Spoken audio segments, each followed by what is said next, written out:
سلام بیننده عزیزی برنامه اخباری آزادی. در این برنامه همکارانم آخرین خبرهای جهان و تاجیکستان را گرد آوردند که آنها را من مؤمن احمدی تقدیم خواهم کرد. امروز 3 مارس است. نگاه به سرخط خبرها. رهبران ایالات متحده آمریکا بار اول هدف از حمله به جمهوری اسلامی ایران را شرح دادند. از بین بردن توانایی ایران در استحصال موشک‌ها، نابود کردن ارتش دریایی و دیگر زیربناها تا که هیچگاه نتوانند سلاح هسته‌ای داشته باشند. صرف نظر از ادامه جنگ‌ها در خاورمیانه، تاجیکان مقیم منطقه کار را در کشورهای اقامتشان ادامه می‌دهند. گروهی از طبیبان تاجیک که از ایران به وطن برمیگشتند، هموطنان بیمار را نیز با خود گرفتند. بیمار از خویشتباری من نیست. او در بیمارستانی بود که من هم آنجا بودم. من طبیب جراح هستم.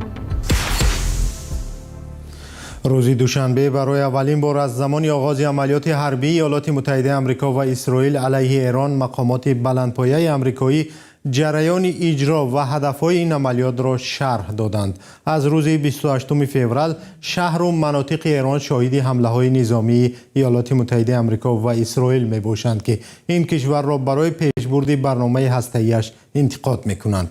ایران میگوید از خود دفاع خواهد کرد. در جریان این حمله‌ها رهبر عالی ایران علی خامنه‌ای کشته شد. تفصیلات اخیر از خرامان بقازاده.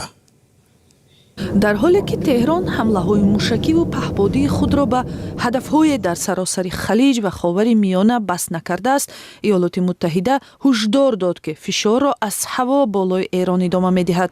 این وضع نگرانی‌ها را از توسعه‌یابی این نزاع در فراتر منطقه بیشتر کرده است.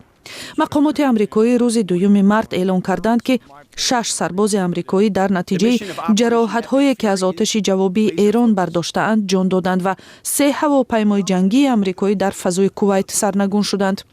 در همین حال اسرائیل دامنی حمله‌هایش را بالای جنگجویان حزب الله در بیرون از بیروت بیشتر می‌کند، مکانی که از آنجا جنگیان مورد حمایت ایران به سوی اسرائیل موشک پرتاب می‌کنند. پرزیدنت آمریکا در اظهارات اولینش بعد از شروع جنگ تهدید ایران را قریب الوقوع قلمداد کرد. دونالد ترامپ روز 2 مارس در یک مراسم در کاخ سفید گفت: این شانس آخرین و بهترین ما برای ضربه زدن بود و ما حالا همین کار را میکنیم تا تهدید غیر قابل تحملی که از این رژیم بیمار و شوم برمی آید از بین برده شود.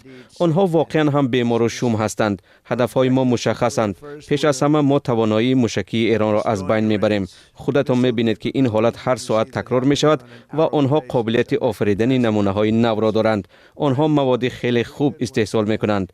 دوم اینکه ما همسایه آنها را از بین میبریم. ما الکی 10 کشتی را نابود کردیم. آنها در قعر بحر هستند. سوم اینکه ما ضمانت میدیم که سرمایه‌گذاری رقم 1 تروریسم هیچگاه به سلاح هسته‌ای دسترسی نیابد. هیچگاه به سلاح هسته‌ای دست نیابد.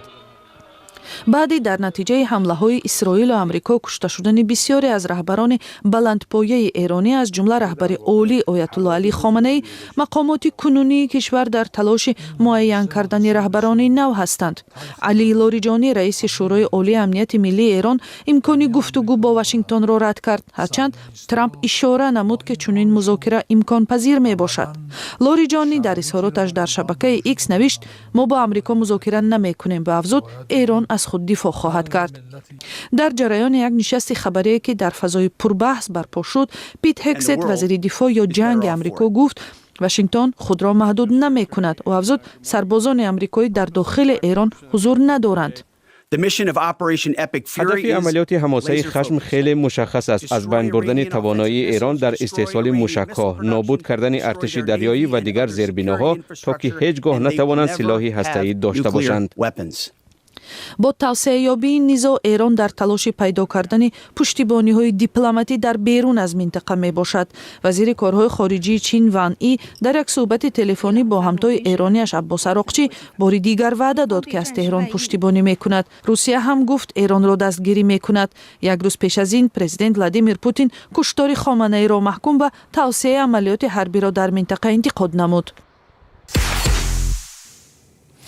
وزارت کارهای خارجه تاجیکستان از شهروندان این کشور خواسته است که تا به اعتدال آمدن وضعیت به ایران و کشورهای عربی خاور میانه سفر نکنند. پروازها به اکثر کشورهای خاور میانه در پی حمله آمریکا و اسرائیل به ایران قطع شده است. مقامات تاجیکستان وعده کردند که به شهروندان برای بیرون شدن از منطقه کمک میکنند. همکارم زرنگیز نوروزشاه و شهلای عبدالله با تاجیکانی که در ایران و دیگر کشورهای خاور میانه هستند صحبت کردند و طوری از صحبت‌ها برمی‌آید نه همه آنهایی که در این کشورها هستند در فکر بازگشت به وطن هستند. ما در ایران راه قطعی آمدیم کراچی. از شنبه تهران پریدیم، از تهران تاکسی داشتیم میریم کراچی. اتوبوس قطعی بی زمینی بچه ها قطعی آمده است انشاءالله که باید یریوان برسیم. این نوار را چندی از شهروندان تاجیکستان هنگام بیرون شدن از ایران ثبت کردند. آنها روز 28 فوریه به ارمنستان رفتند.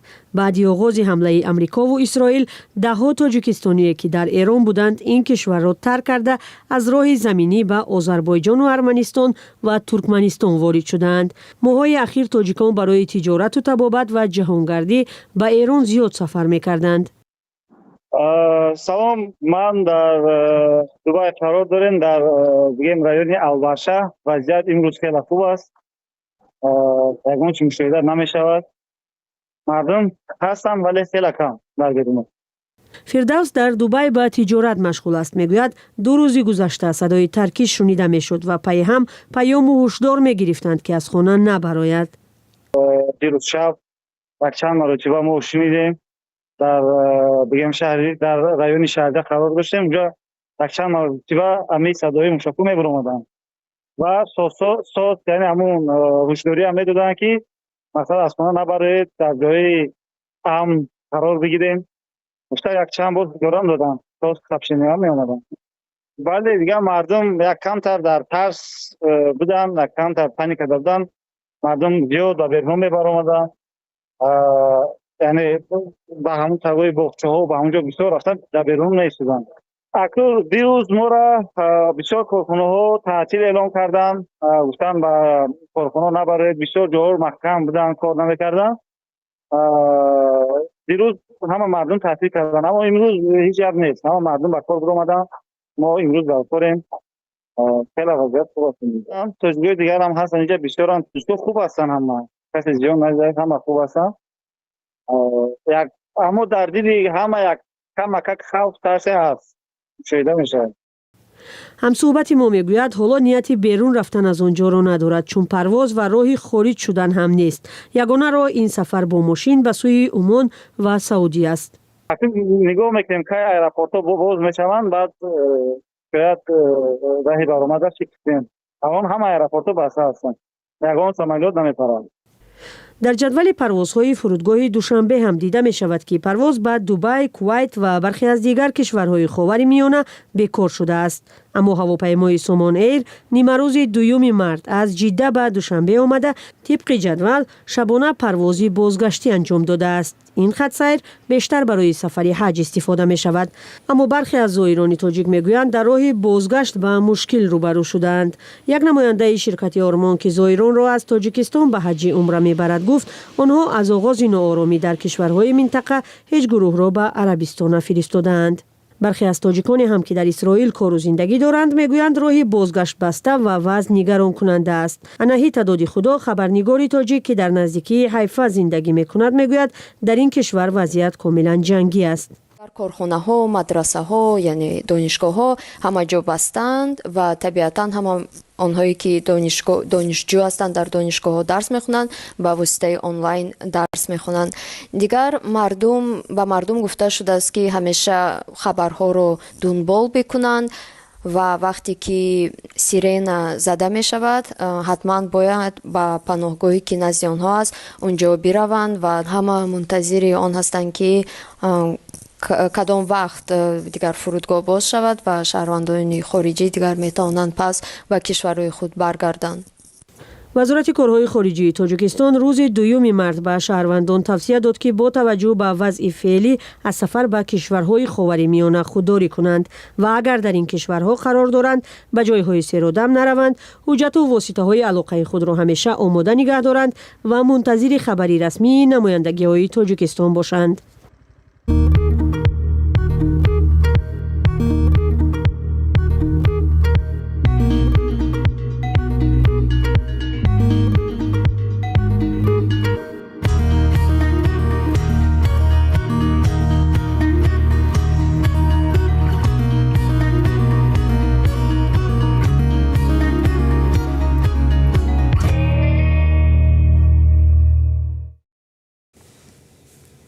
حالا رو ریم به آذربایجان. اکثر شهروندان تاجیکستان تلاش دارند با راه زمینی از ایران به ترکمنستان و آذربایجان برسند و بعداً از آنجا به وطن بیایند. دیروز خبرنگار رویترز با گروهی از طبیبان تاجیک هم صحبت شد که هنگام بازگشت از ایران بیماران را نیز با خود به وطن می آوردند. تفصیلات در گزارش کیومرثی عطا. با آغاز حمله های امریکا و اسرائیل به ایران در روز 28 فوریه، حریم هوایی شماری از کشورهای منطقه بسته شد و ده ها هزار مسافر و سیاح خارجی در خاورمیانه بند ماندند. خبرنگار رویترز در گذرگاه استره در مرز میان آذربایجان و ایران با شماری از مسافران تاجیکستانی که پس از شروع عملیات اسرائیل و ایالات متحده از ایران بیرون شدند هم صحبت شد. اکثر آنها گفتند که طبیب هستند و برای آموزش و راهنمایی بیماران به ایران رفته بودند. در آنجا جنگ است، برخوردها جریان دارد. از این رو ما برگشتیم.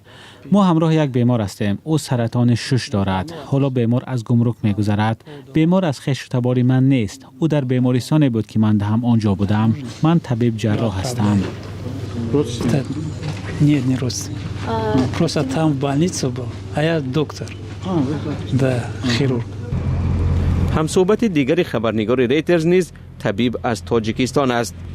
Мы пересекли границу из-за войны. ما از سبب جنگ در تهران و دیگر گوشه های ایران مرز را عبور کردیم. ما یک گروه طبیبان در آنجا تعلیم می‌گرفتیم.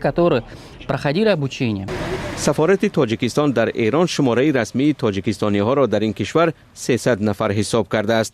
سفیر نظامی‌الدین زاهدی روز 2 مارس خبر داد که بیش از 200 نفر آنها برای بازگشت به وطن درخواست کمک کرده تا کنون بیش از 60 کس مرز را گذشتند. طبق اخبار رسیده روز دوشنبه امارات متحده عرب در شکل محدود حریم هوایی را باز نموده امکان داد که صدها خارجی از فرودگاه دبی و دیگر امارات این کشور به وطنهایشان برگردند. سلام، اگر خط و خبر می‌خواهید ما داریم. نوید بامدادی، سرخط خبرها، اخبار تاجیکستان و جهان، گزارش‌ها و تحلیل‌ها. چی می‌گذرد و چرا؟ دانستن فهمیدن است. ضمیمه یا اپ ما را بگیرید. نزدیکان فضل‌الدین رسولوف 58 ساله در تاجیکستان میگویند یک سال پیش او را با وعده دادن نفقه بلند به جنگ اوکراین بردند ولی ناپدید شده است.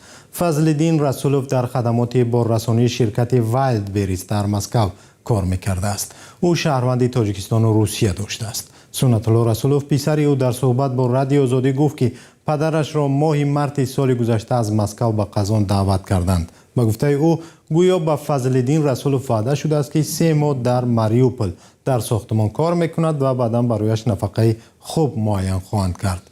نزدیکانش گفتند که چند ماه او در ماریوپل شهری اشغال شده اوکراین از جانب روسیه بود و با آنها تماس داشت، ولی ماه آگوست سال گذشته او را به منطقه دانباس بردند و با همین ناپدید شد. مقامات روسیه به خانواده او گفتند که او را همچون سربازی به نام و نشان شده جستجو دارند. آمار دقیقی حضور تاجیکان در جنگ اوکراین معلوم نیست. در 4 سال جنگ خبری کشته و ناپدید شدن ده‌ها شهروند و زاده تاجیکستان رسانه‌ای شده است. طرح دولتی اوکراین با نام زیستن میخواهم اسم بیش از 3000 زاده تاجیکستان را نشر کرده است که از جانب روسیه مقابل این کشور جنگیده، کشته یا ناپدید شدند. سپاس که تا پایان برنامه ما رو همراهی کردید. خبرهای از این بیشتر رو در صفحه آزادی‌ارگ و صفحه‌های رادیو آزادی در فیسبوک، اینستاگرام، تیک توک، تلگرام و یوتیوب پیدا کنید. تا برنامه‌های دیگر، خدا نگهدار.